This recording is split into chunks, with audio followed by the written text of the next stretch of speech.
고린도후서 8장 9절에 보면 우리 주 예수 그리스도의 은혜를 너희가 알거니와 부요하신 이로써 너희를 위해 가난하게 되심은 그의 가난함으로 말미암아 너희를 부요하게 하려 하심이라.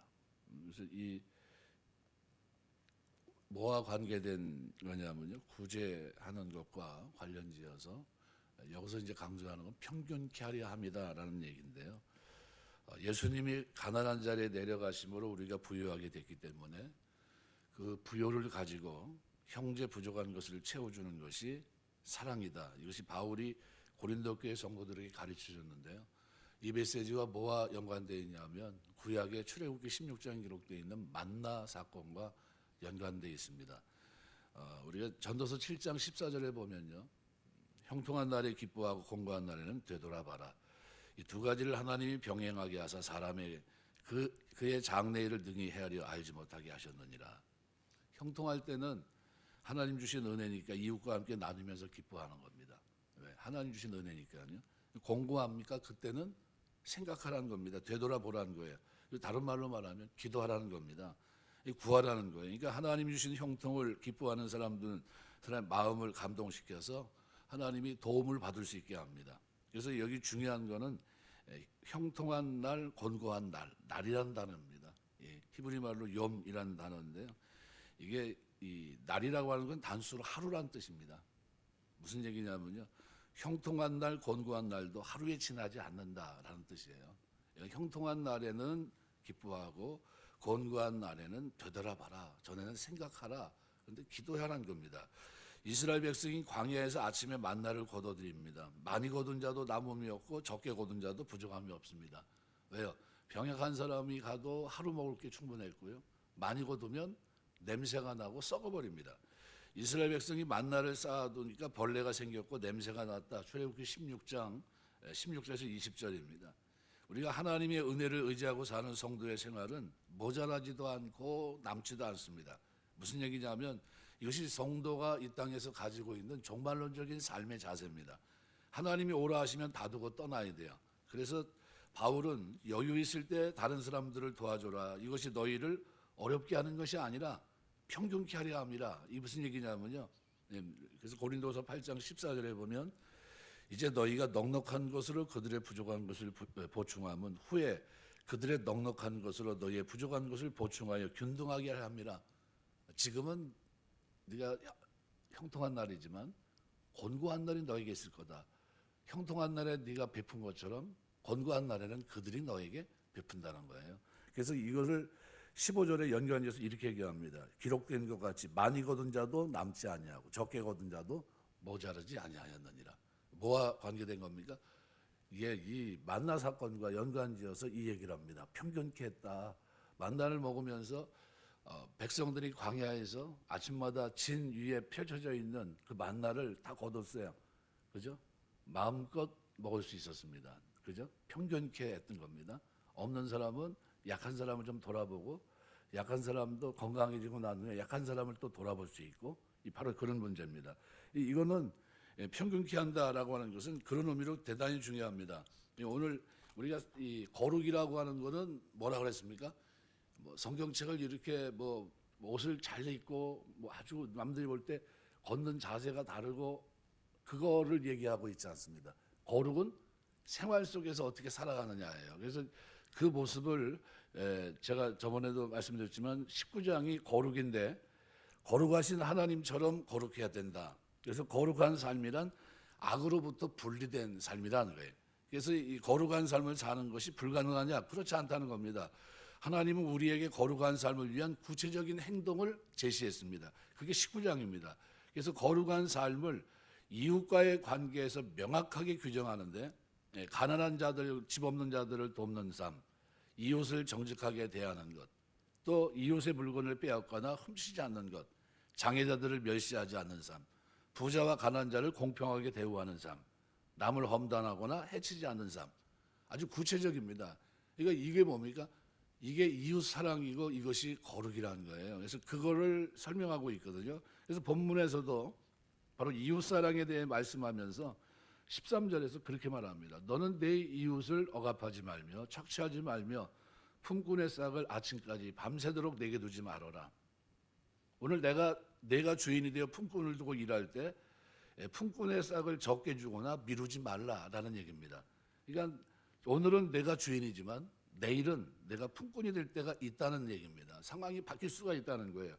귀먹은 자나 소경 같은 장애자도 도와줘야지 무시하거나 저들에게 어려움을 주면 언젠가 내 자신이 장애자가 될 때도 있다는 말입니다. 그래서 재판관을 향해서도 내가 지금은 재판관이 돼서 재판하지만 언젠가 내가 죄수가 되어 그 자리에 설 때가 있으니 재판관이 되었을 때 두어하거나 편견을 갖지 말라고 경고하고 있는 겁니다.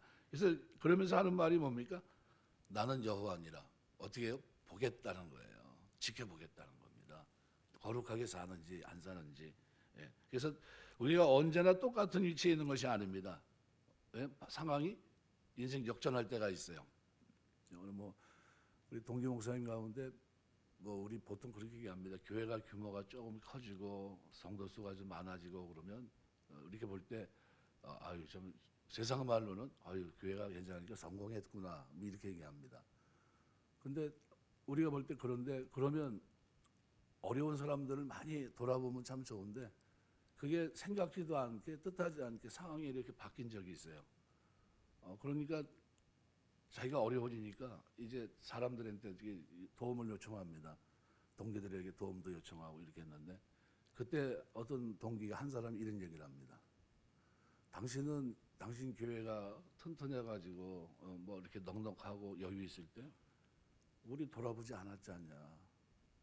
한 번도 우리를 너희 강단에 불러서 예배를 드리게 한 적도 한 번도 없었고 그러면서 왜 이제 와서 나 어려우니까 나 도우라고 얘기하고 있냐.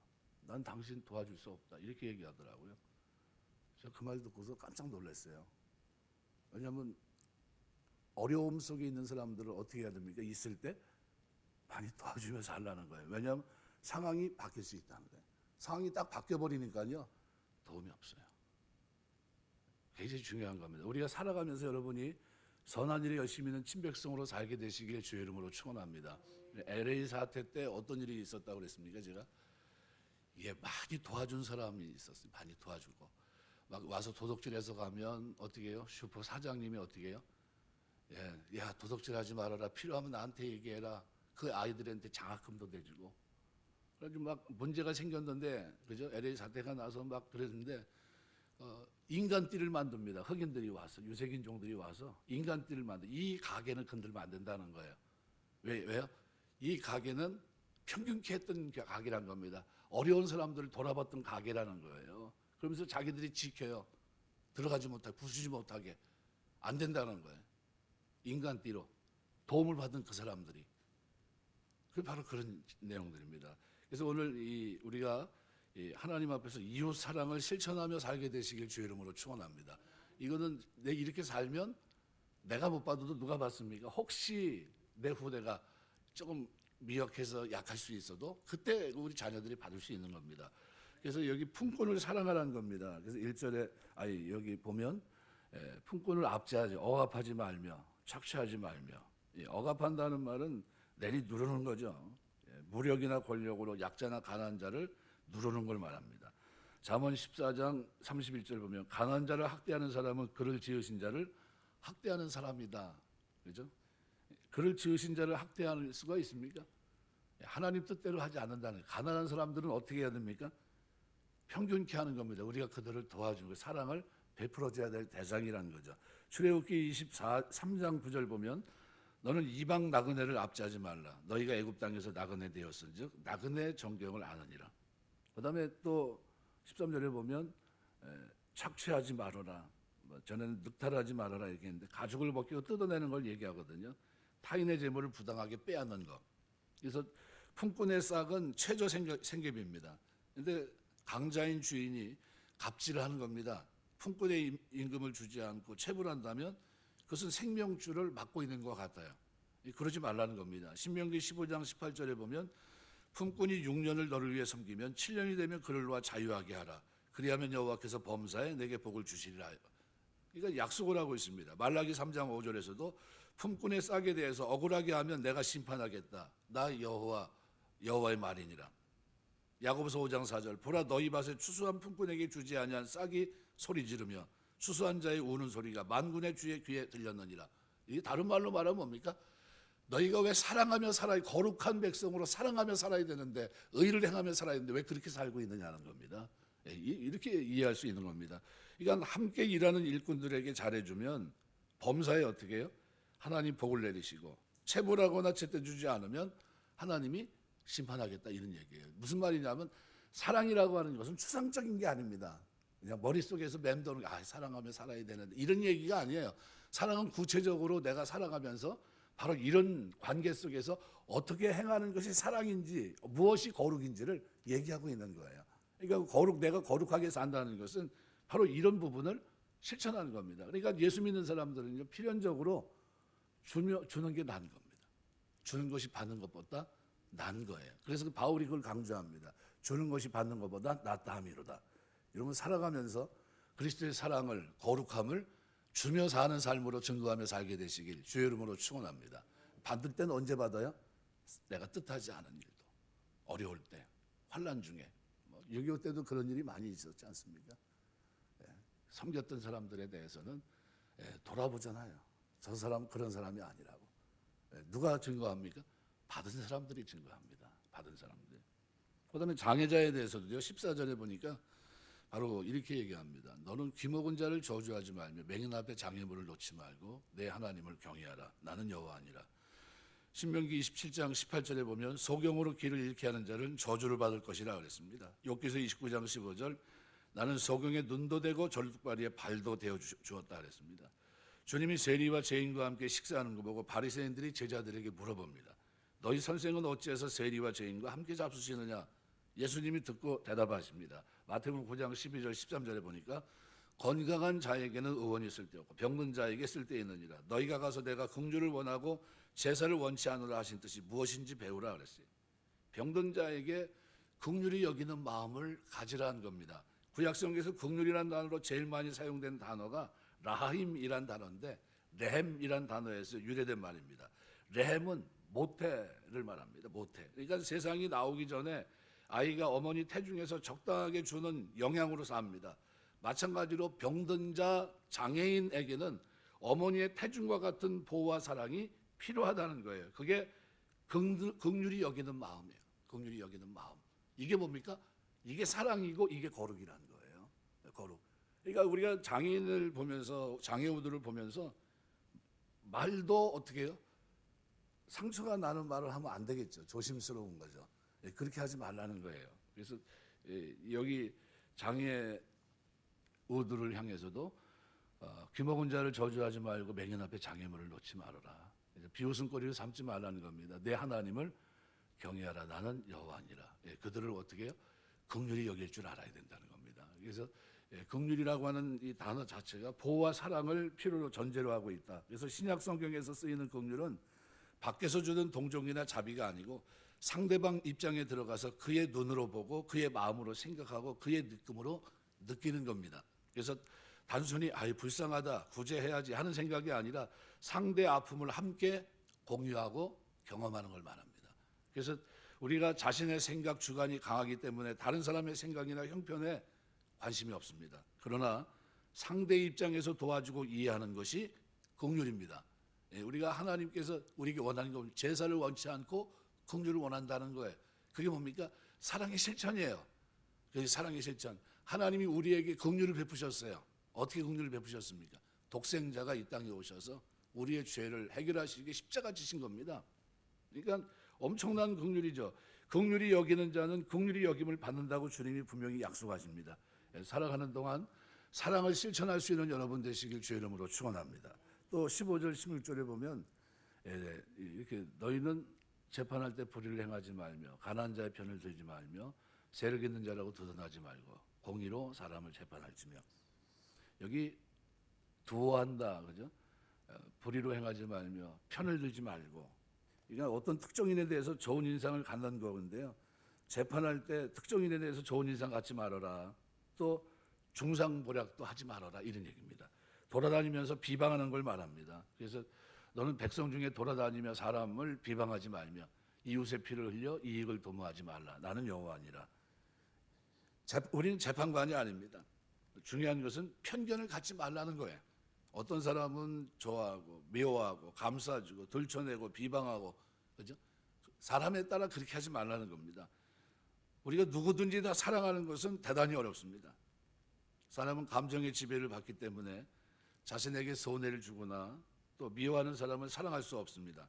그러나 하나님은 의인과 악인에게 똑같이 비를 주시고 햇빛을 주십니다. 마태복음 5장 48절 말씀대로 하늘에 계신 너희 아버지의 온전하신 같이 너희도 온전하라. 원수까지도 사랑하라고 우리에게 분명히 말씀하고 계십니다. 그래서 우리 신앙생활은 누구나 다 사랑하는 거예요. 누구나 다. 그래서 하나님, 내가 좀 부족해도 사랑하며 살 수 있도록 해주시옵소서. 오늘 본문은 그래서 가만히 보면 상황은 바뀔 수 있다는 거예요. 역전될 수 있다. 역전되면 안 되겠죠. 그런데 역전되기 전에 우리 하나님의 은혜 가운데 있는 우리는 어떻게 평균케 하는 일에 내 삶을 써야 됩니다.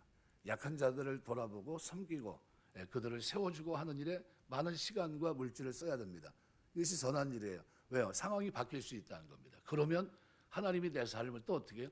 어려운 중에도 평균케 하겠다는 겁니다. 그게 성경의 약속이에요. 그럼 우리가 이 땅에서 어떻게 살아야 됩니까? 주며 사는 게 복입니다. 살아가면서 하나님이 나에게 주신 은혜가 주며 사랑을 실천하는 모습 가운데 하나님을 쓰임받게 하옵소서 기도하시고요. 살아가는 동안 많은 사람들에게 선한 일을 할 수 있는 여러분 되시길 주의 이름으로 축원합니다. 그럼 내가 어려울 때 하나님이 나에게 어떻게 해요? 평균케 하시는 겁니다. 내 삶을 돌아보시고. 1980년 노벨 평화상을 받은 마더 테레사에게 기자가 질문합니다. 당신은 죽어가는 사람들과 평생 살아온 사람입니다. 이제 죽어가는 사람에게 꼭 필요한 것이 뭐라 생각하십니까? 이렇게 물어봤어요. 그랬더니 이렇게 대답합니다. 진실하게 사랑하는 사람이 있다는 것을 알게 해주는 겁니다. 자기 삶이 뭐예요? 진실로 사랑하는 사람들이 있다는 것을 보여주고 싶었다는 거예요. 자기 평생이. 단 몇 시간이라도 나를 사랑하는 사람이 있다는 것을 알도록 해주는 겁니다. 짧은 시간이지만 이것이 절실하게 필요합니다. 사람은 사랑을 먹고 삽니다. 마더 테레사의 삶이 거기에 녹여 있는 겁니다. 나는 왜 이렇게 살았냐? 너 왜 그렇게 사냐? 이렇게 물었더니 잠깐이라도 사랑하는 사람이 있다는 것을 보여주고 싶어서 이렇게 살았다는 거예요. 우린 누굽니까? 우리의 긴 시간을 통해서 사랑하는 사람이 있다는 것을 보여주며 살아야 될 거룩한 사람들입니다. 이게 우리가 이 땅에 존재하는 이유예요. 그래서 이 이유를 위해서 하나님 우리에게 어떻게 해요? 평균케 하는 겁니다.